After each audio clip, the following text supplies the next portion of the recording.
Hello everyone, Steve back with another skate park overview video. I am at the Frankfort, Indiana skate park, also known as the Ashton Todd Memorial Skate Park. It is located almost directly across from the high school in Frankfort. And if you're not sure where Frankfort is, it is a relatively good-sized farming community north of Indianapolis. It's probably 45 minutes north of Indy. And the park has actually been here for a long time. I want to say it was opened up in like 2006 or so. It's the same prefabricated skate park company as the ramps that are in Westfield and Noblesville's Forest Park. So you may recognize some of the obstacles. It's been painted a couple times, so the colors are constantly changing. But the park is fun. It's been here for a while. The ramps are easy to skate. There's plenty of room. You'd actually be surprised at how big it is for the size of this community. But they got in on getting a skate park in place early, and it's got some nice features, as you'll see in a second. So without further ado, let me take you around the park.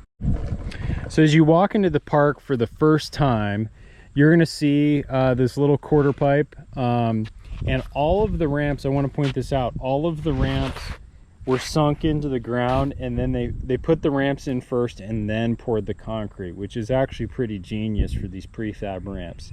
So you actually don't have to worry about going over like a metal threshold or anything like that. It's pretty smooth instead. Now the ground has gotten weathered over time.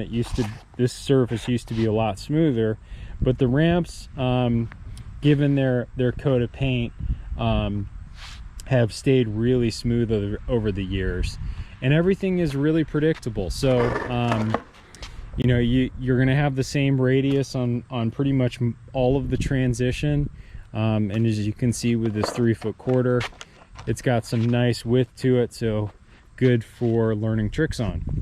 Then as we go further into the park, and let me get on my board to show you, you've got this flat ground area, a bench that's been here for forever, good size here, about 16 inches tall, plenty of options, getting harder for someone my age to ollie up onto it, but certainly in my younger days took full advantage.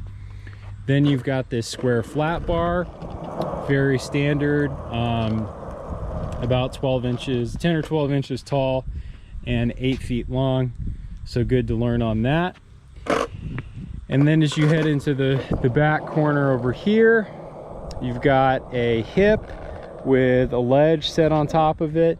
The hip itself is about 3 feet tall, a little bit steep as far as hips go, but as you'll see in a minute, there are other options here in the park.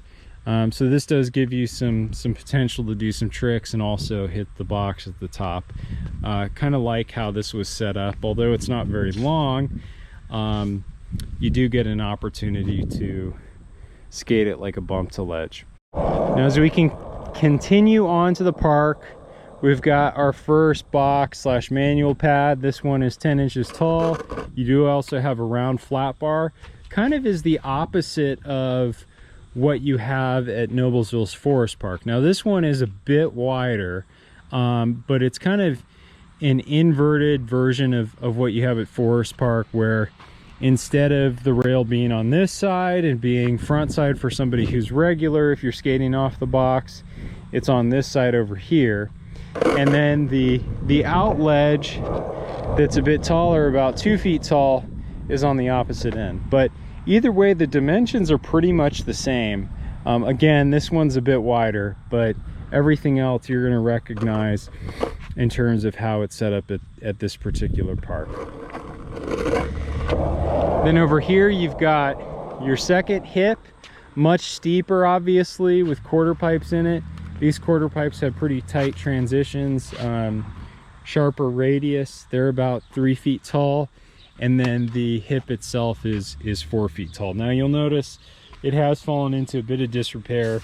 I'm not really sure what the city's thoughts are on fixing this stuff. clearly up at the top there's some Bondo action going on. So I think that the city has, it's pretty safe to say the city has not been investing any time or resources into maintaining the park outside of maybe mowing the grass, which is really unfortunate. I hate to see when cities just don't care, but you know, that's how it goes, and that's why you have graffiti. Is city stops caring, then people stop caring and taking care of their park. Now I'm going to stop and pause here at the triangle box. As you can see, you can skate it in a number of different directions. Really a lot of fun. I really enjoy this particular box. But you've got a 45-degree arc with round coping on it, so get some interesting trick options there. And then more squared off on the outside edges of the box. This box in total is 12 inches tall, so it's really easy to skate. And again, great for learning. It's not too skinny on the ends, which I really like as well. Sometimes I've seen these become really skinny and then it's almost like you skate it like a flat bar.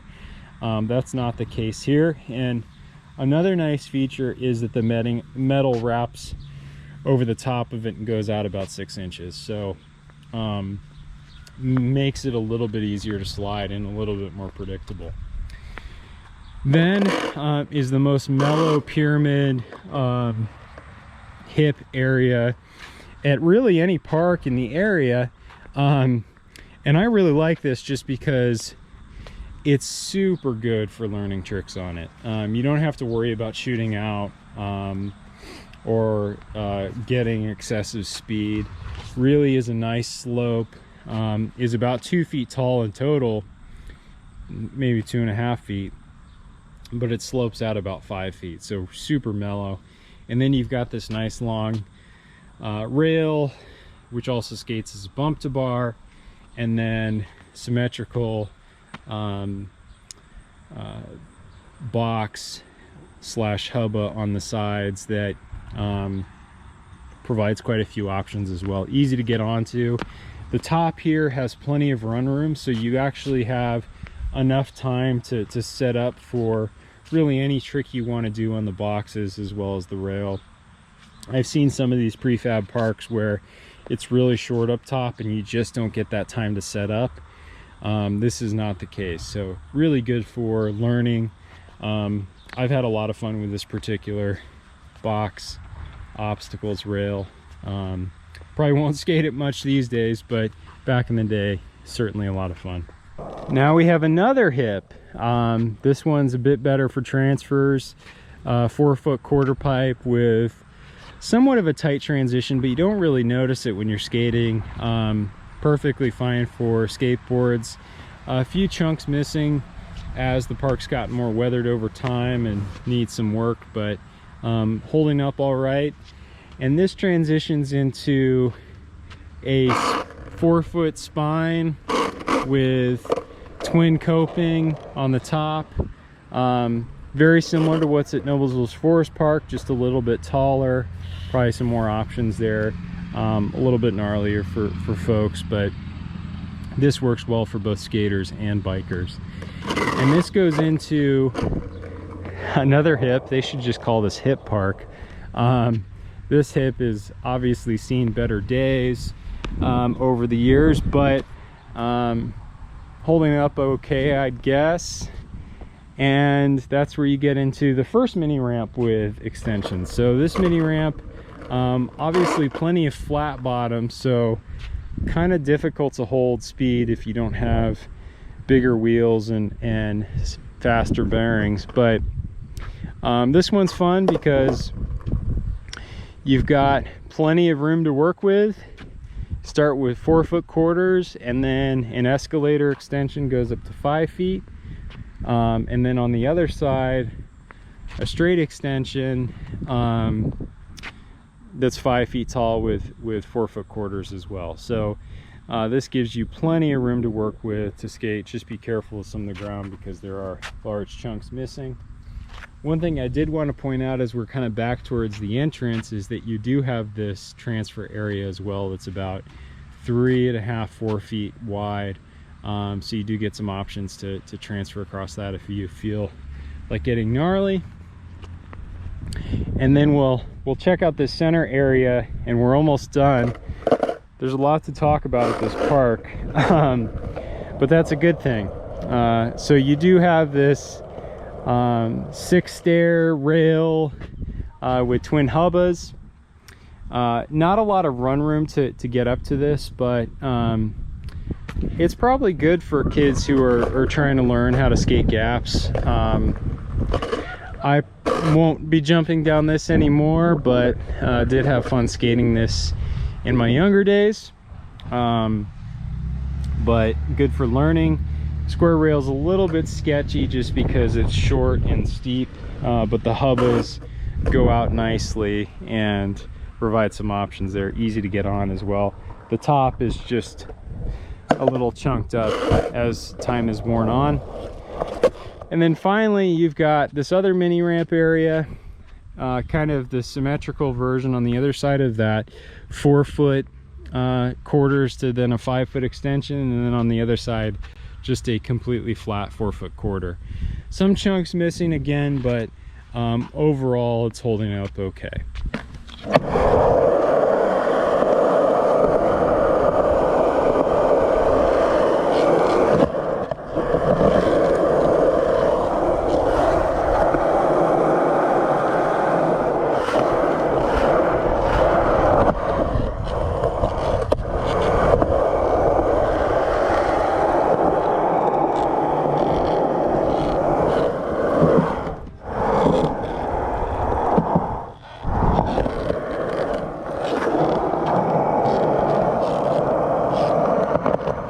So that does it for the Frankfort Skate Park overview. Hope you enjoyed this video. Be sure to check out some of the other videos on my channel for other skate parks in the area. Where we stand right now, we're not too far away from Sheridan's Park, as well as the Kokomo skate parks and the Faith Baptist Church skate park in Lafayette. So you do have some options in the area if you get bored with this one, but if you're looking for something that's fun, yeah, it's prefabricated, but Frankfort's a good session. Just make sure you come with the homies. Otherwise you might get a little bit bored. But yeah, thanks for watching. See you later. See you in the next video.